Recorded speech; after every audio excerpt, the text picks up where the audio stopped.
Hello and welcome to adfartech Venture podcast, where we delve into the latest trends and insights into the world of business, marketing, and social media. And I'm the host of the show, Sonusha, and today we have an extraordinary guest with us, Sue Ellson. Sue is an independent LinkedIn specialist and career development practitioner. She is a true pioneer in the world of LinkedIn and digital marketing with followers of more than 25K. With the wealth of knowledge that span across the consulting, profile writing, career guidance, business development, networking, presenting, and publishing, Shu has been at the forefront of helping individuals and business maximizing their online presence. And above all, she is also the founder and director of 120 Ways Publishing and has authored several insightful books. So it's an honor to have her today to share her invaluable insights on how to leverage LinkedIn for marketing and branding. So together we will explore the trends she has observed, the future of skill focused in securing work, and the optimal amount of time needs to spend on this platform. So please join me in welcoming Sue Ellson. Sue, thank you so much for joining this podcast, and we are really grateful to have you today to share the most required and most insightful platforms, techniques, and technique tips to elaborate more on this. So thank you so much, Sue. Thank you, Salmal. And great that you actually found me via LinkedIn as well. Yeah, that's a great. That's a great. So, Sue, as per your followers and as per your different posts I'd seen and, gone through various kinds of work. So, can you just brief me about how you have started this journey and how you are so much into the LinkedIn? So, please explain yourself in your words. That would be better for our audience to understand your work. Please. Yeah. Okay. Well, I was born in Australia, in Adelaide, in South Australia, and I moved to Melbourne in Victoria, which is about 700 kilometres away. And although I'm an Australian and I speak English, I found the transition really difficult because I'm the eldest of 4 children and 27 grandchildren. And where I lived in Adelaide, it was very much like a big country town, whereas Melbourne is much more like a big city. So as a result of the experience of finding it difficult to be an Australian and moving, I did some research and I set up newcomersnetwork.com, which was my first website for people who've moved.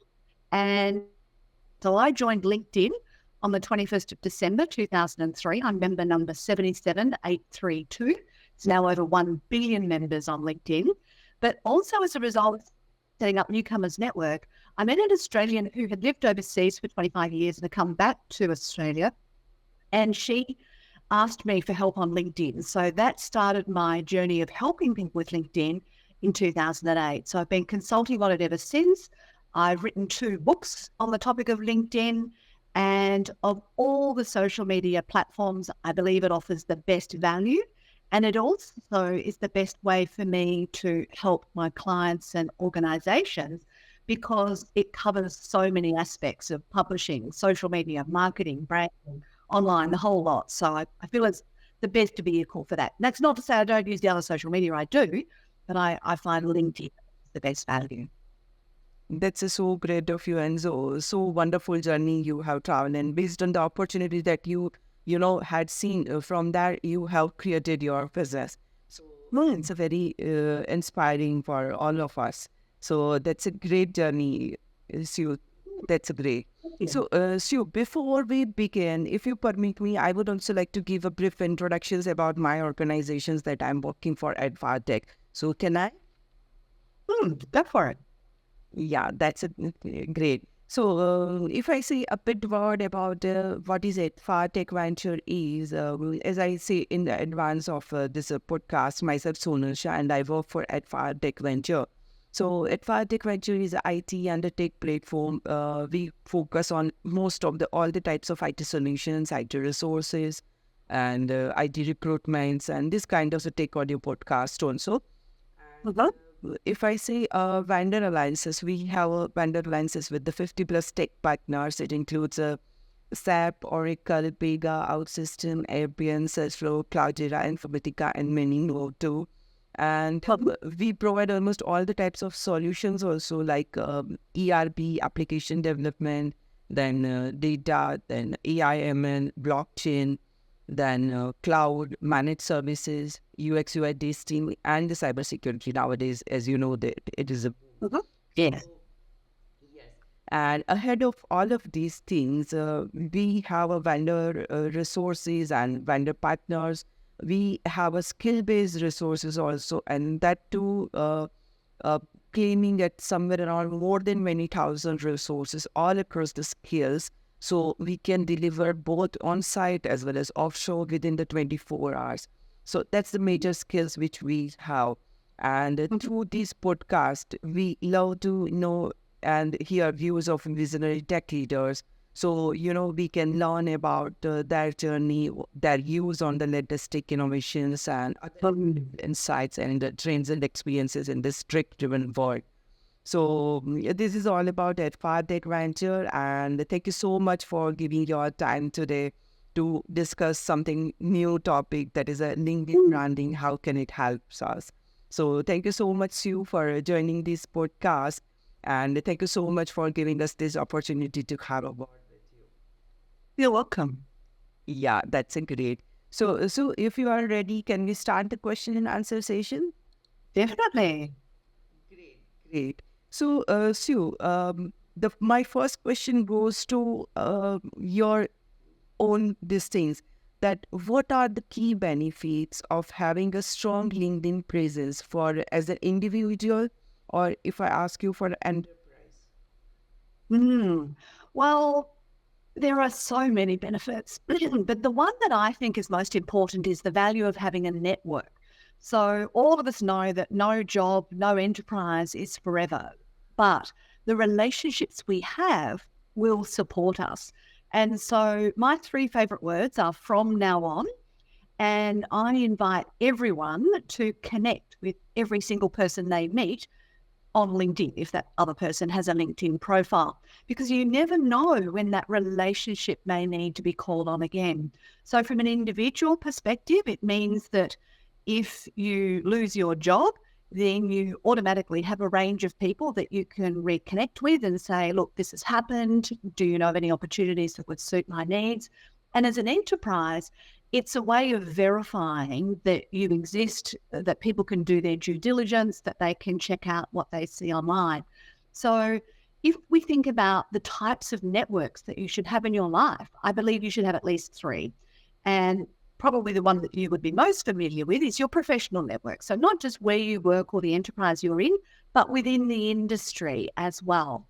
The second one is obviously your social network, which is your friends and family. And the third one that I think a lot of people forget in the busyness of life is their personal network. So you might be in a swimming club or a tennis club or something like that. So if all your relationships fall over and your work falls over, you can still rock up to the tennis club and be known as the person who plays singles or doubles on a Saturday or whatever it is. And you still have that sense of identity, because a lot of us get our identity from our work or our relationships. But if those fall down, then having that personal network is really valuable to have as a component of our life as well. So a lot of people will change their email address, their phone number, their country, their job, but most people, once they get a LinkedIn profile, keep it. And the other thing that I like about LinkedIn is it's not owned by a megalomaniac, it's owned by a corporation. Microsoft, it was acquired in 2016, one of the biggest corporate acquisitions in history. And so there are a lot of Microsoft components within the platform that means that it's constantly developing, constantly iterating, and constantly keeping up with the times. And it is the world's largest professional network with over 1 billion members. So who wouldn't want to be a part of that network? You can actually reach people. And now when I started my career, the ability to reach the CEO of an organization was virtually impossible. Now you can just message them on LinkedIn. So yeah, it's really, really valuable as a network.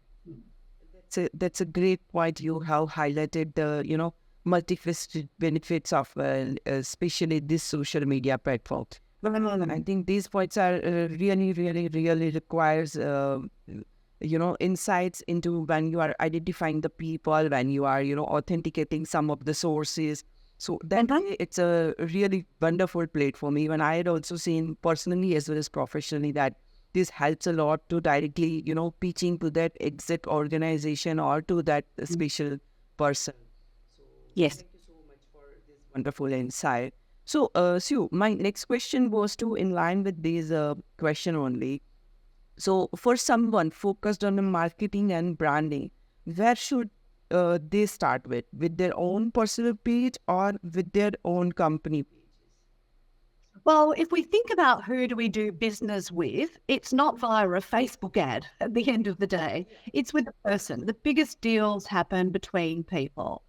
And 75%, and I can't tell you where these figures come from, but 75% of people will Google you or check you out online before a job interview and 95% after. Likewise with a business transaction. Obviously, people are going to do some form of due diligence. So the benefit of LinkedIn is it will say when you joined, that's visible.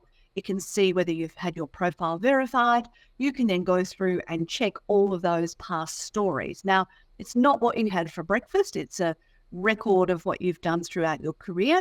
Of course, you could lie. I'm not recommending it. So there's still the possibility for fraud there. But people, I think, are less likely to put something erroneous up for public view than they would perhaps on a resume or a CV or a tender document or something like that, because a lot of this information now can be publicly verified and people can see who you're connected to, and then they can verify your authenticity by contacting that other person as well. So I feel that there's quite a few little checks and balances in there. So what I have found, sadly, is a lot of people think, oh, I know how to do LinkedIn and I don't need any help with it. But most people do not optimize their LinkedIn profile. And this is everybody from the person starting out in their career to the top level CEOs in the world. And the sparseness of the LinkedIn profile really concerns me, because the way I see it, the future of work is not jobs, it's gigs. And we need to be able to attract aligned gigs, and we need to do that using technology. So when LinkedIn first started out, it was basically just an online resume and a jobs platform. But now it's moving towards a skills-based platform. So whether you're an enterprise or an individual, people are looking for the value that you provide, and that is based on the skills and the direct benefits they're going to get from you or your enterprise. So if you don't make that clear, if you don't highlight your skills for every job, every education, every license and certification, if you don't complete your company profile, all the different sections that are there, if you don't add content to your company profile at least once a week, or once a month if really low, but once a week, really, something should be added there. And a lot of people will argue, but if the CEO puts something out, that'll go further than the company page. Correct, it will. But the reality is, if I'm considering doing business with you, I am going to check out your digital presence online. And if nothing has happened on the company page for 6 months and you've got 24 followers, I'm not going to think you're a very good enterprise from that perspective. And I'm also going to assess your digital competency via the quality of your LinkedIn profile. So I try and move people from digital literacy, which means having a LinkedIn profile, to digital competency, which means using LinkedIn for your strategic goals and purposes. The advice you and starting with the personal profile makes so much sense from your answer. I can derive that information. So thank you for clarifying this. And so, what are the most effective strategies to generate leads on a LinkedIn? Well, the thing you need to think about is, what are you trying to achieve? I mean, that is the most important goal. So just as a random example, there was a person I met who had been an academic in a university for many, many years, and that career had come to an end. And they decided that they wanted to edit PhD papers going forward. So they received some sort of payout from the university, and they ended up purchasing a website. Now, this website cost them 20,000 Australian dollars, which is maybe about 14, 15,000 US dollars. It was a brochure website and it didn't generate any leads whatsoever. Now, this person could have said, okay, how do I find PhD students? Now, a lot of people who are studying a PhD will proudly announce that they are studying a PhD. Like even the fact that you've taken on that task is an indication that you're serious about your academic ventures. So what they could have done is a search on LinkedIn for anybody with the words studying PhD. They could have done that within the LinkedIn platform, or they could have done that with a Google Advanced Search, because Google Advanced Search allows you to search the entire LinkedIn database. And what they could have done is they could have reached out and connected with all of those people they found who were studying a PhD in the disciplines where they could provide those editing services. And then when that person received their invitation request, they would have said, oh my goodness, this is what I need. And they would have been most likely to generate business from that. So another enterprise example I can give you was a software developer who provided a risk management software solution for the local government. So they had already acquired some local government services. They then did a search of LinkedIn. They found out all of the local government decision makers who would make the purchasing decision for that type of risk management software. They connected with them on LinkedIn. And then at a later point, they reached out individually to those decision makers with a direct message. Fortunately, I recrafted it before they sent it because it was very spammy to begin with, but I made sure that they indicated that they'd already provided this risk management service to councils, the success rates they had, and so on and so forth. And they got a 40% engagement rate and sales rate from that one campaign. So they didn't do advertising. They didn't blast people. They didn't annoy people who it was not relevant to. They said, what is it that I'm trying to achieve? Who do I need to speak to? And how can I reach those individuals exactly with the right message? And if you go with that approach, LinkedIn is, in my perspective, the goose that lays golden eggs. I mean, the fact that you could actually find those people and reach them directly is enormously beneficial.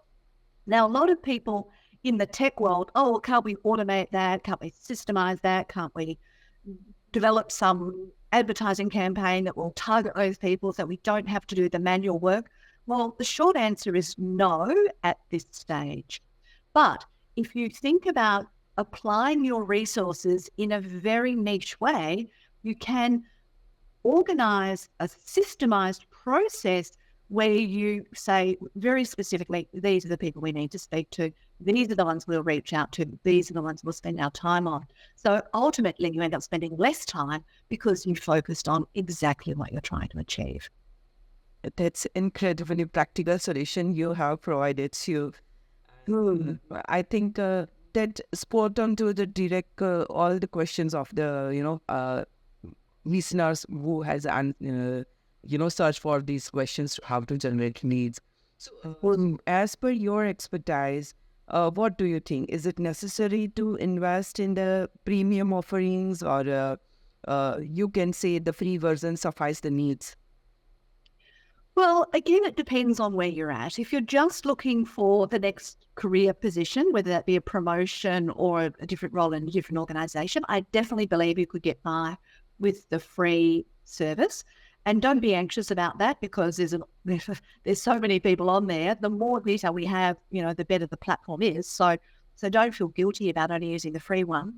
Obviously, because I'm a LinkedIn specialist, about 2.5 years ago, I decided to subscribe to the premium version. I only use the cheapest one, which is the jobs and careers one.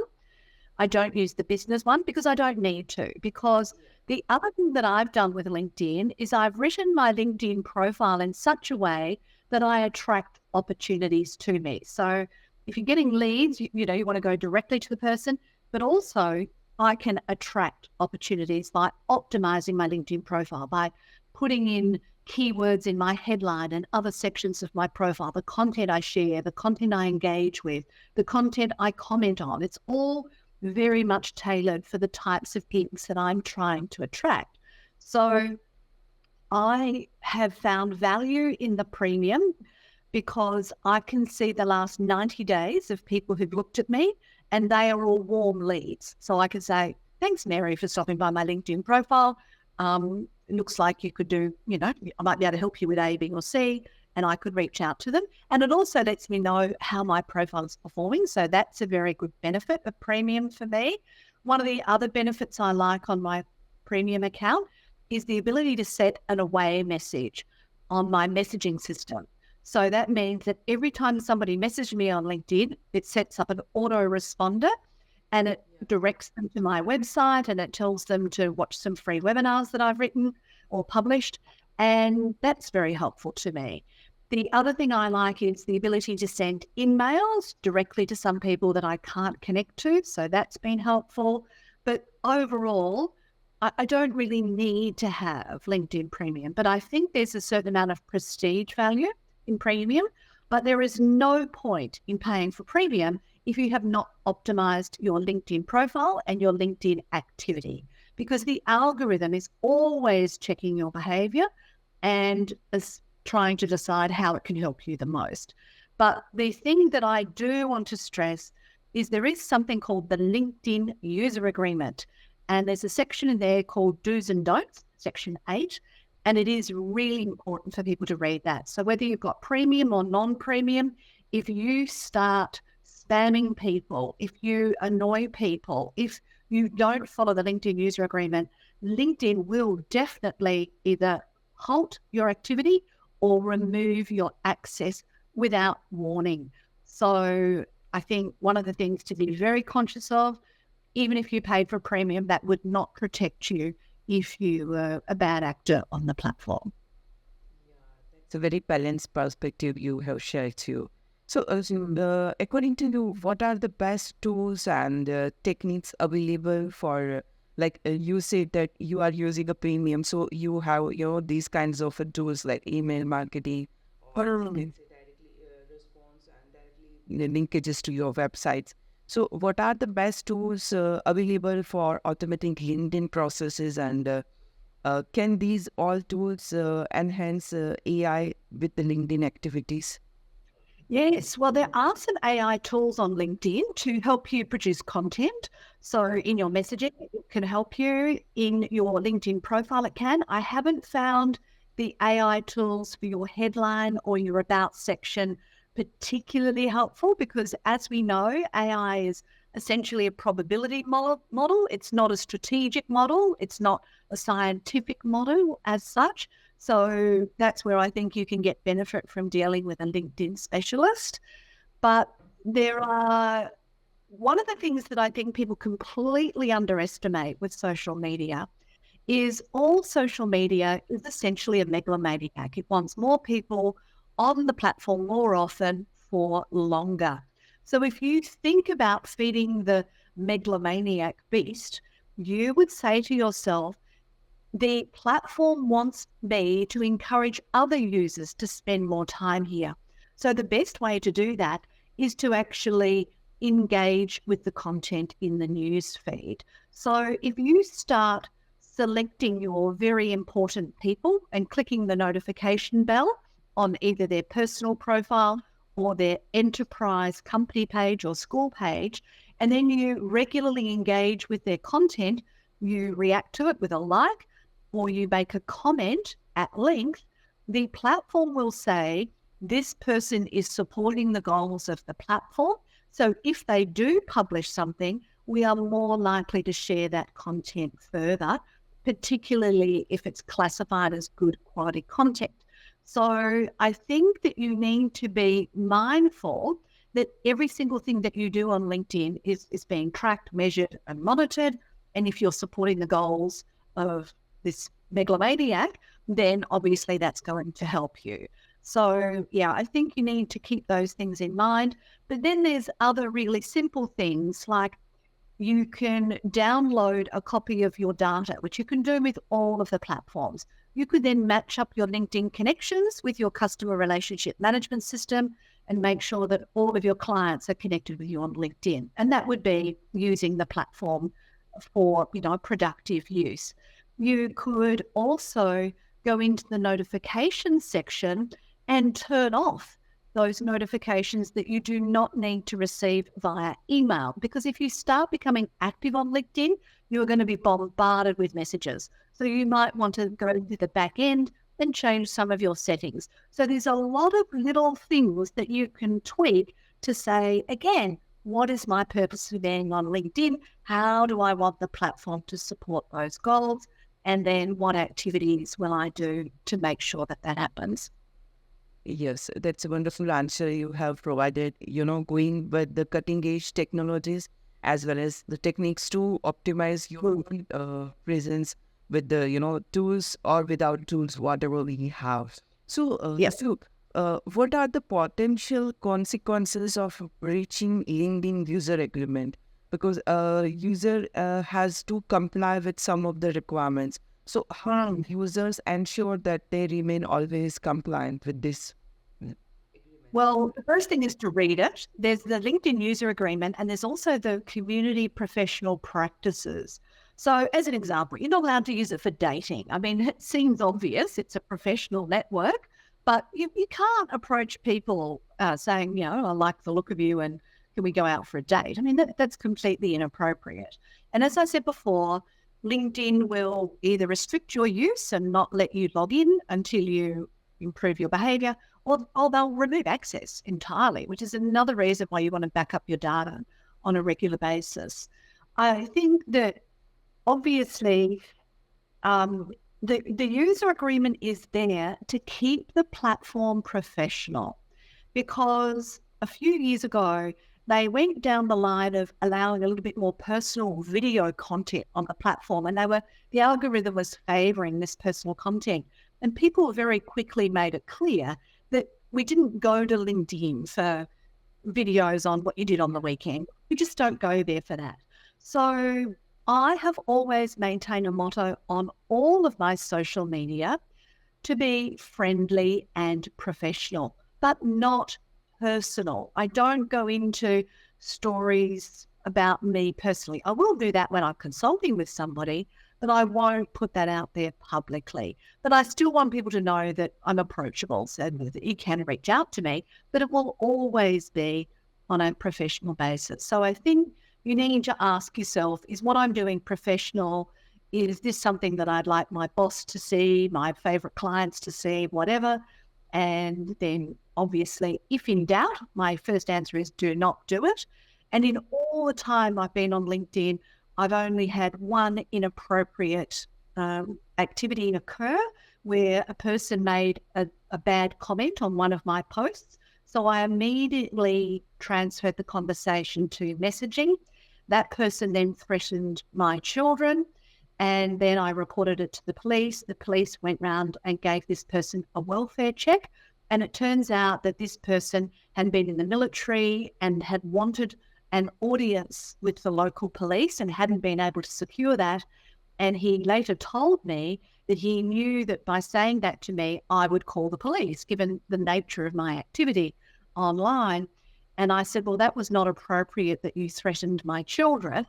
And I encouraged this person to get back involved in voluntary work in the local community, because obviously they'd suffered distress from their service in the military, and get some local support and enjoy their life in that location. And they apologised, and I never heard from them again. But that was the worst experience I've had since 2001. So it's been a very long time, and that professional approach is the reason I'm there, and I haven't breached any agreements. Yeah.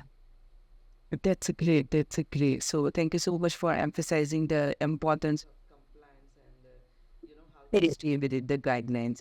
So ahead of regularly posting or optimizing your profile, if LinkedIn doesn't seems to be reaching your target audience effectively, what alternative methods or platform would you recommend, or should we try different methods?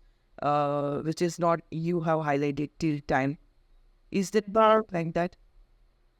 Yes. Well, I would never rely on one platform only. I mean, I'm an ex-banker, and so it's always about spreading your risk and ensuring you have multiple streams of income. So obviously, I have a website. My website is the only thing that I own well, obviously, provided I pay for the website hosting, but it's the only digital asset that is mine.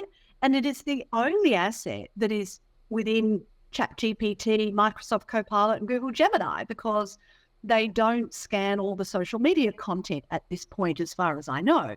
So obviously, my website is extremely important.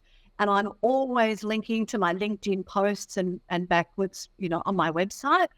I also publish all of my video content on YouTube because YouTube is owned by Google. So I optimize all my video on Google that way.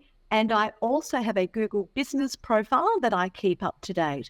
Now, when I upgraded my Microsoft computer, I also ended up using the Microsoft Edge browser, which uses Bing as the search engine. So apart from having a Google business profile, I also have a Bing Places profile, and I have also installed Microsoft Clarity on the back end of my WordPress website, because that's the Google Analytics for Microsoft.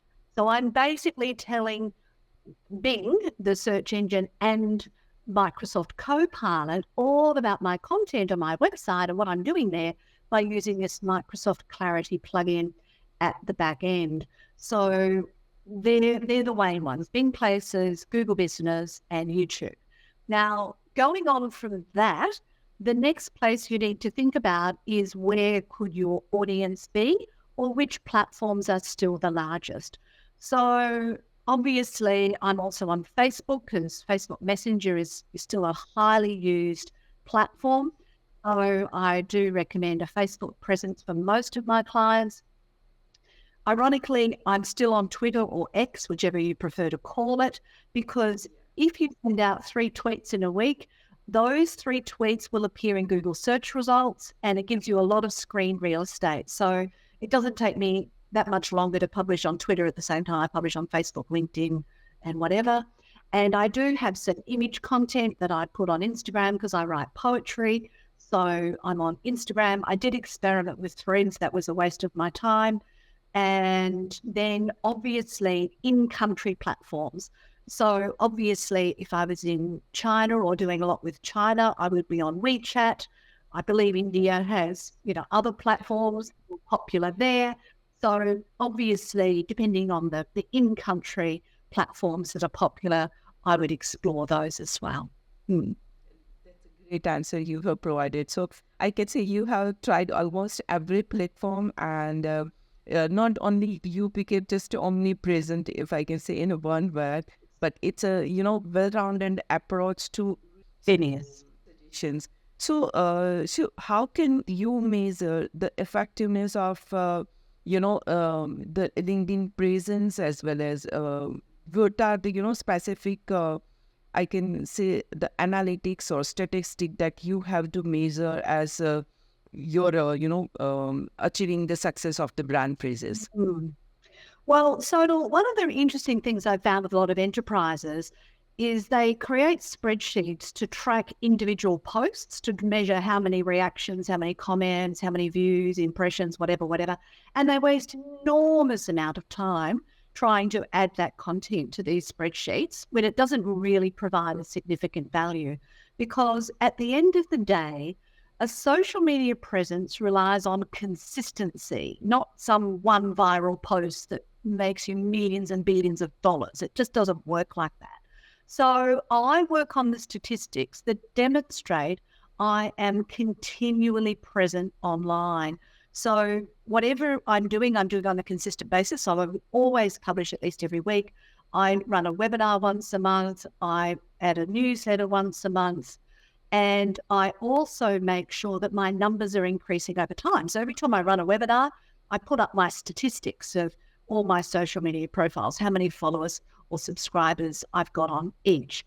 So for your individual profile, if you look at the number of connections, the number of followers, the number of views you've had in the last 90 days, which needs to be 100 or more, the number of appearances in search results in 7 days, which needs to be 50 or more, the number of recommendations that you have both given and received, so I recommend at least 6 of those, the endorsements for your skills. So for your top skills that you want to be known for, you need to have at least 20 endorsements for each of those. And on your company page, your number of followers should always be increasing. The number of subscribers to your newsletter should be increasing. All of these things help. If you have a newsletter as a personal profile or as a company profile, every time somebody connects or follows, either you as a person or the company page, they will be invited to subscribe. So that is an automatic way to sort of keep increasing your statistics. So most of these statistics are real-time stats only. So you kind of need to have a little spreadsheet. I'm happy to put that in the show notes for you. And that way you can keep a record of those numbers and see how they progress over time and make sure that your activity does keep increasing those numbers. That's a really actionable insight you have provided. So not just focusing on likes and images, but also just consistency that makes, the sense in maintaining your statistics. So that's Yes. a great thing. Yes. Oh, and the other thing I should add too there is if you keep a record of everything you've published in a spreadsheet, so you put the link to your post and the date and a brief indication of the topic, you can only scroll back to the last 12 months of posts. So if you've kept the link to your post, so let's say it's Diwali and you did something for Diwali this year and you want to look next year, what did we do for Diwali last year? Well, then you can just go back to your spreadsheet, click on the link and see what you did and repurpose something similar. So having a little list of everything you've published with the links to it, that can be tremendously helpful. And then you could report to the board, here's the list of the things we've published this month or this quarter or this year. And then they can go back and assess, well, my goodness, that's a pretty good effort. So it's a way of keeping yourself accountable as well. That's a great help you have given. So, as we know that LinkedIn is continuously evolving with different tools and techniques and merging itself with the different AI tools. So, according to you, what are the trends do you foresee in the platform's future? And how should users prepare for these changes? Yeah, great question. So yes, the platform is always iterating, and if it wasn't, I probably wouldn't be there. So we do have to be very aware, and LinkedIn do not announce their improvements.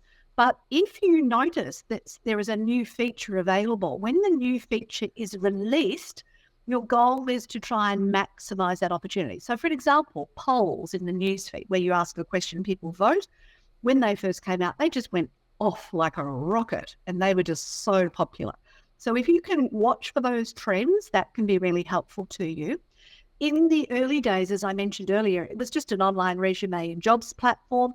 It's moved to publishing. So if you write articles on LinkedIn, they can be found in search results before content on your own website is found. And you can optimize it for many years. I wrote an article about paying job candidates for interviews, and I got found by Google and I was interviewed by Google to implement a process within Google based on that article I wrote on LinkedIn. So, think of it as a publishing platform, but LinkedIn has always said that it wants to get to the point where it's a B2B resource. So let's find a way to make the transactions occur on the platform. So you might have seen this on things like Instagram, where you like something, some picture of some product, and then you could just press a button and purchase it immediately via Instagram. So I imagine those sorts of business transactions could eventually come through to the platform. LinkedIn has made it very clear they want to move away from the fancy job title and the fancy organization that you work for to a skills-based platform. So you really need to optimize your LinkedIn profile around the skills for every job you've got. If there's skills that you don't want to be known for now, take them off of your LinkedIn profile. I think you can have 50, although somebody said it could be more than 50 skills now. But the other thing you can also do with, in Australia, a local library card or with premium, you can get access to LinkedIn Learning and you can pick up some micro credentials. And I believe you should be constantly updating your skills on a regular basis. So make sure that you're always sort of one step ahead of the learning cycle. You don't necessarily have to go back to university and do another master's or another postgraduate program or something or another. You can just tweak your capabilities with these micro credentials, and keeping those sorts of things on the platform will demonstrate that you are more up to date, you are more progressive, you are more aligned with the current needs of society, because obviously everything is changing so rapidly. So it's about optimizing those opportunities and making sure, particularly if there's new features on the company page, that you fill those out, because there was a lot of features added to company pages that a lot of enterprises have not filled in. So you've got to remember LinkedIn is essentially a database. So the more fields you have completed in the LinkedIn database, the more likely you are to appear in those search results and attract opportunities. So just keep your eyes and ears open, being observant, but also, I don't want anyone to become overwhelmed with LinkedIn. It's not like TikTok or YouTube where you go down the rabbit hole and you spend 6 hours a day on it. It is a platform that you can say, all right, today I'm going to connect with X number of people. I'm going to engage with X amount of content. I'm going to produce X amount of content. And you can set that requirement up for the week or the month or whatever, and just stick to that, put the timer on and go for it. So I wouldn't want anybody to feel overwhelmed by it. But if you want to stand out, you've got to be just, be very observant and watch for those trends. That's a great advice you have provided. And as an expert, that's really a good reason of what's to come next. So that's a great part of advice you have provided too. So I think this covers all of my questions about the LinkedIn branding, as well as, making your brand as a brand. So that's a great expertise you have shared with us today. And I'm sure these all incredible advices will definitely provide our listeners a wealth of knowledge on how to effectively use this platform for their careers, enterprise, or whatever the needs they have for their organizations or for their personal branding. So thank you to you and appreciate your time, and looking forward to seeing the continuous impact of your words. Thank you so much, Sue, for joining this podcast. Thank you, Sodal, and thank you to adfartech as well. Great of you. So I hope these discussions provide some more value to our listeners too, and they hope enjoyed the discussions and they learn more about how to leverage the benefits out of this platform. So dear listeners, if you enjoyed this episode, and please make sure to subscribe to our podcast so you will never miss any future episodes filled with expert advice on practical tips like the Sue has shared today with us. And if you want to know more about Sue Ellson, she is a great LinkedIn helper for any of your needs, for more updates, resources, and everything behind the, LinkedIn algo. So you can directly meet her via her LinkedIn profile, and you can directly ask her for help. She is a wonderful, help to build your organization profile as well as branding for yourself. So that's so much grateful, Sue, to have you today. And I hope you also have enjoyed. I have indeed. Thank you. And I'll share it through my networks as well. That's a great. So dear audience, until next time we meet, keep networking, keep growing, and keep making the most out of your LinkedIn presence. That is the main motto behind this today's episode with the Sue Ellson. Thank you for listening, and we will see you in the next episode of this adfartech Venture podcast. And thank you so much, Sue, again for connecting with us and joining this podcast to make it more insightful for our audiences. Thank you so much, Sue. Thank you, Sodal.